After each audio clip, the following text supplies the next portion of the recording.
Hello students, तो आज हम देखने वाले हैं बीए थर्ड सेमेस्टर का पॉलिटिकल साइंस का न्यू चैप्टर जिसका नाम है निर्वाचन आयोग और चुनाव सुधार।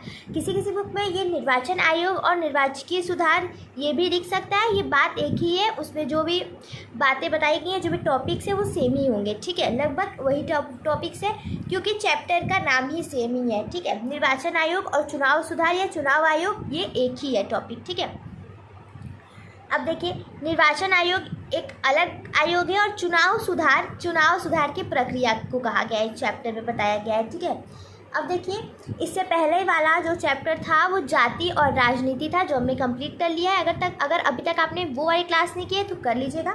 देखिए, इसमें हम देखेंगे कि पहले तो निर्वाचन आयोग क्या होता है, क्योंकि चैप्टर में दो नाम आपको देखने को मिल रहा है, पहला निर्वाचन आयोग और दूसरा चुनाव सुधार।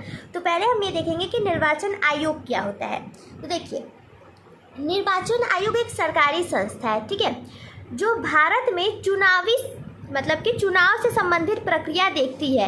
आप एक तरह से ये कह सकते हैं कि चुनाव होता है ना, जो आपके एरिया में आपका जैसे कि लोकसभा का चुनाव होता है या कोई भी चुनाव होता है, तो शुरू से लेकर अंत तक चुनाव की प्रक्रिया में जो भी प्रोसेस होता है, जो भी प्रक्रिया होती है, वो सब निर्वाचन आयोग ही देखती है। ठीक है, देखिए, निर्वाचन आयोग एक सरकारी संस्था है जो भारत में चुनावी प्रक्रिया देखती है, अर्थात चुनाव कराती है। ठीक है, इसका मुख्य काम यह देखना है कि चुनाव निष्पक्ष और स्वतंत्र तरीके से हो। ठीक है, यह संस्था लोकसभा, राज्यसभा या राज्य विधानसभाओं और राष्ट्रपति व उपराष्ट्रपति का चुनाव कराती है। ठीक है, ये बहुत मोस्ट इंपॉर्टेंट बात है जानने के लिए आपको कि देखिए, मैंने इसलिए लिख दिया है कि ये देखिए, लोकसभा का चुनाव कराती है, राज्यसभा का कराती है, ठीक है, राज्य विधानसभा का कराती है और राष्ट्रपति व उपराष्ट्रपति का चुनाव कराती है। ठीक है, अब आपके मन में एक कन्फ्यूजन हो रहा होगा कि इसमें प्रधानमंत्री और मुख्यमंत्री कहा गए, तो उनका कोई चुनाव नहीं होता है। ठीक है, लोकसभा का चुनाव होता है, जिससे सबसे ज़्यादा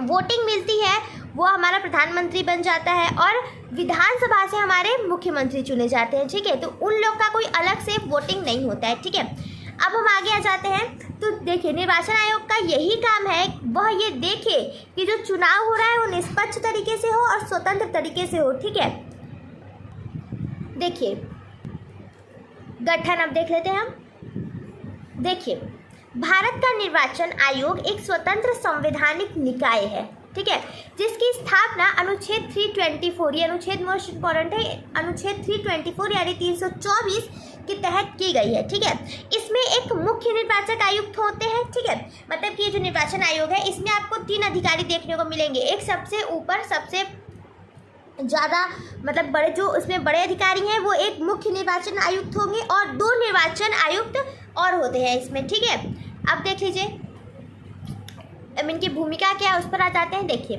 लोकसभा, राज्यसभा, राज्य विधानसभाओं और राष्ट्रपति तथा उपराष्ट्रपति के चुनाव का संचालन और निरीक्षण चुनाव आचार संहिता। देखिए, पहले तो इनका काम है कि लोकसभा, राज्यसभा, विधानसभा और जैसा कि मैंने बताया राष्ट्रपति और उपराष्ट्रपति का चुनाव जो होता है उसका संचालन और निरीक्षण करें।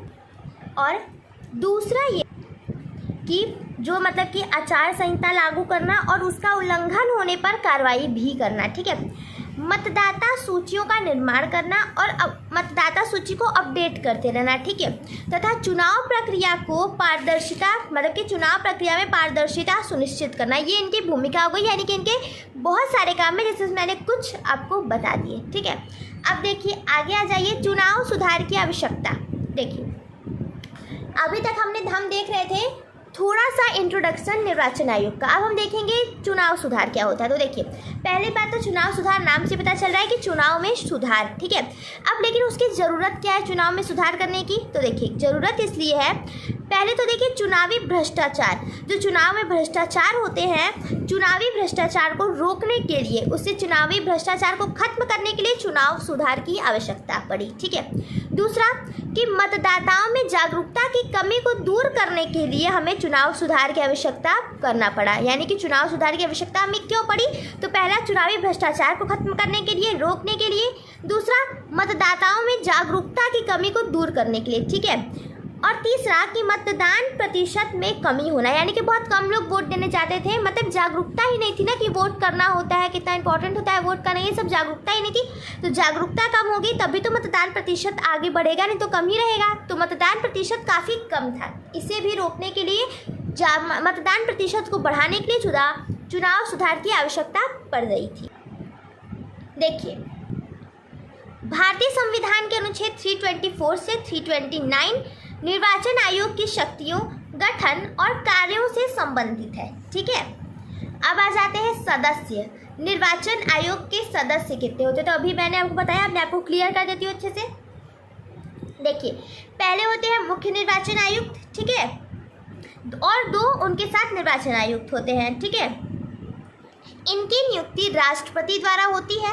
इनका कार्यकाल या तो 6 साल तक होता है या तो 65, मतलब कि इनकी 65, इनकी जो आयु होगी, एज होगी, वो 65 एज तक हो जाए तब तक होगी। जो भी इनमें से पहले हो जाता है उसे ही मतलब कि मान लिया जाता है।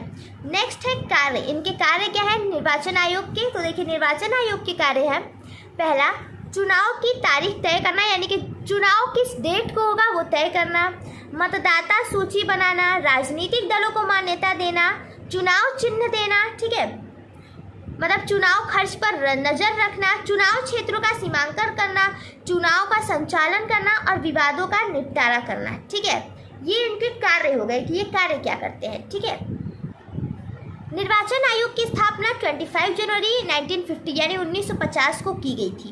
यह भारत की लोकतांत्रिक प्रक्रिया की रीढ़ के रूप में कार्य करते हैं, जिसका उद्देश्य स्वतंत्र और निष्पक्ष चुनाव कराना सुनिश्चित करना है। यानी कि जो निर्वाचन आयोग है उसका ये मतलब निर्वाचन आयोग हमने क्यों बनाया, हमें क्यों ज़रूरत पड़ी? तो हमें ज़रूरत इसलिए पड़ी ताकि भारत एक लोकतांत्रिक देश है और ये लोकतांत्रिक देश के रीढ़ की हड्डी की तरह ये कार्य करते हैं। इनका उद्देश्य होता है कि जो भी चुनाव हो रहे हैं वो बिल्कुल निष्पक्ष हो और बिल्कुल स्वतंत्र रूप से सब लोग वोटिंग कर सकें, ये सुनिश्चित करना निर्वाचन आयोग का मतलब कि कार्य है और इसी उद्देश्य से उनकी स्थापना की गई है।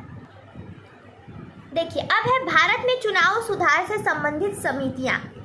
मतलब कि कुछ समितियाँ थी जिनकी कुछ सिफारिशें थी कि चुनाव सुधार में ये सुधार होने चाहिए।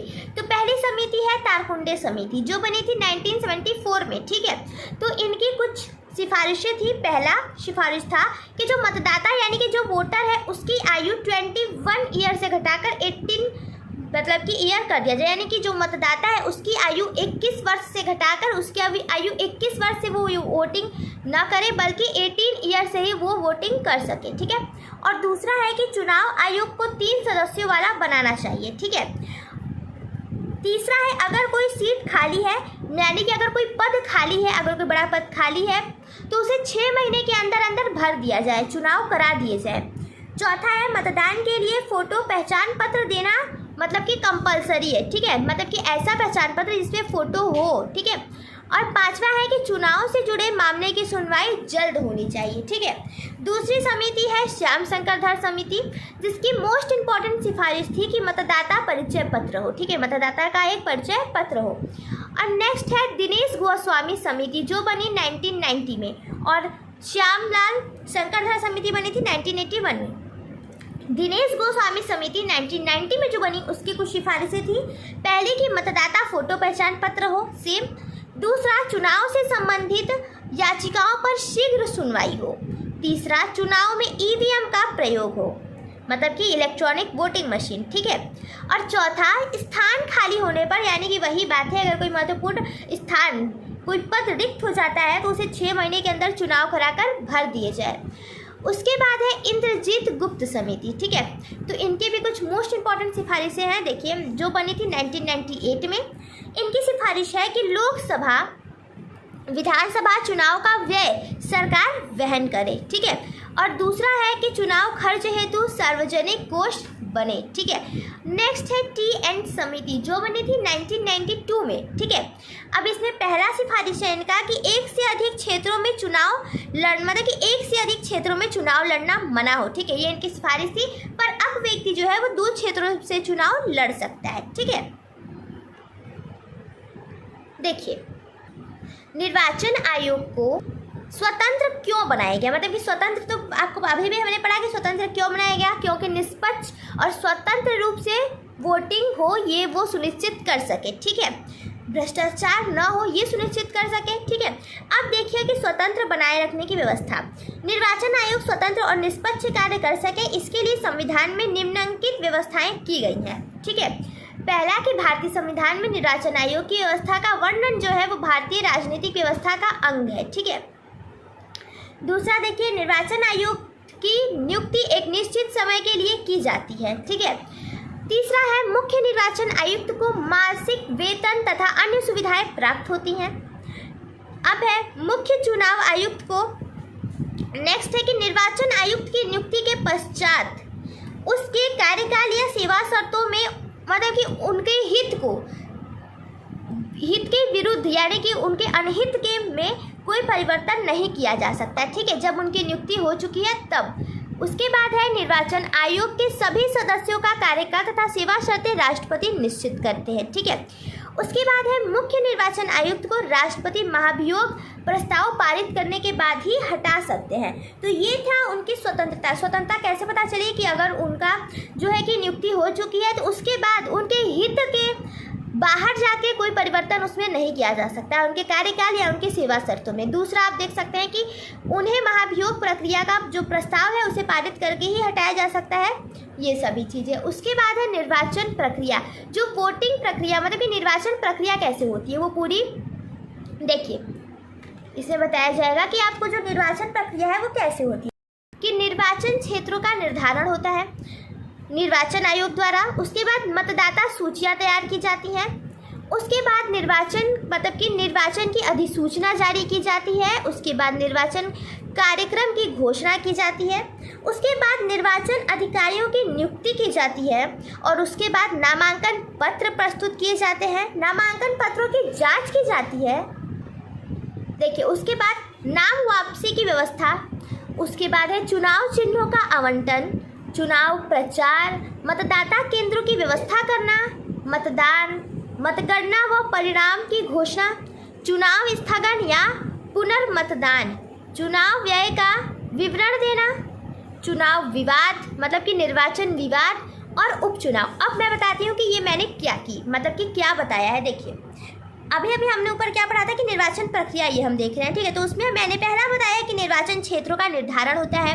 तो सबसे पहले जो निर्वाचन आयोग है वो ये काम करती है। ठीक है, तो देखिए क्या निर्वाचन आयोग करती है कि निर्वाचन क्षेत्रों का निर्धारण करती है, जैसे कि हमने पहले देखा। उसके बाद देखा कि मतदाता सूचियाँ तैयार करती है। ठीक है, तो जैसे कि मतदाताओं का लिस्ट होता है ना, वही यहाँ पे बताया जा रहा है। उसके बाद है कि निर्वाचन की अधिसूचना जारी होती है। निर्वाचन कार्यक्रम कब कैसे क्या कार्यक्रम होंगे इनकी घोषणा की जाती है। ठीक है, नामांकन पत्र प्रस्तुत किए जाते हैं। ठीक है, नामांकन जो पत्र होते हैं उनकी जांच होती है। उसके बाद नाम वापसी की व्यवस्था। अगर किसी ने अपना नामांकन करा लिया है कि मुझे चुनाव लड़ना है पर फिर उसका मन बदल गया तो नाम वापसी की भी व्यवस्था होती है। तो ये सभी कार्य।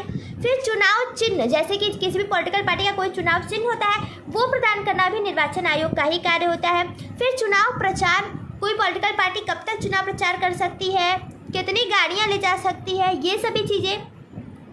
उसके बाद जहां मतदान होना है, जहां वोटिंग होनी है, वहां मतदान केंद्र की व्यवस्था को देखना, मतदान कराना, फिर परिणाम घोषित करना, ये सभी कार्य ये थे जो अभी आपने देखे। ठीक है, अब उसके बाद है भारतीय निर्वाचन प्रणाली की विशेषताएं। तो देखिए, पहला है कि इसकी विशेषता पहली क्या है कि वयस्क मताधिकार मतलब कि भारतीय संविधान के अनुच्छेद 326 के अनुसार लोकसभा तथा विधानसभा के लिए निर्वाचन मतलब कि जो निर्वाचक है वयस्क मताधिकार के आधार पर किए जाएंगे। अर्थात जो भारत का नागरिक है तथा कानून के अंतर्गत किसी निर्धारित तिथि पर कम से कम 18 वर्ष का है उसे निर्वाचन के मतदान के रूप में भाग लेने का अधिकार है। ठीक है, दूसरा है संयुक्त निर्वाचन पद्धति, यानी कि भारतीय संविधान निर्माताओं की सांप्रदायिक निर्वाचन पद्धति का अंत करके, यानी कि जो भारतीय संविधान के निर्माता थे उन्होंने सांप्रदायिक निर्वाचन पद्धति जो थी उसका अंत करके संयुक्त निर्वाचन प्रणाली को अपनाया। ये इसकी दूसरी विशेषता थी। ठीक है, और तीसरी विशेषता क्या है? गुप्त मतदान, यानी कि जो आप वोट करते हैं वो गुप्त रीति से होता है।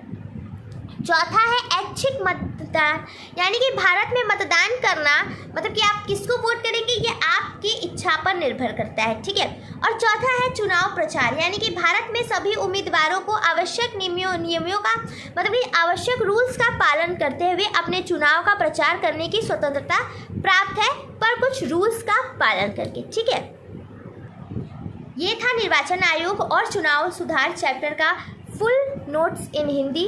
आई होप आपको ये सेशन अच्छा लगा होगा। अगर आपने अभी तक बाकी क्लासेस देखी है तो वो भी कर लीजिएगा। मिलते हैं नेक्स्ट वीडियो में।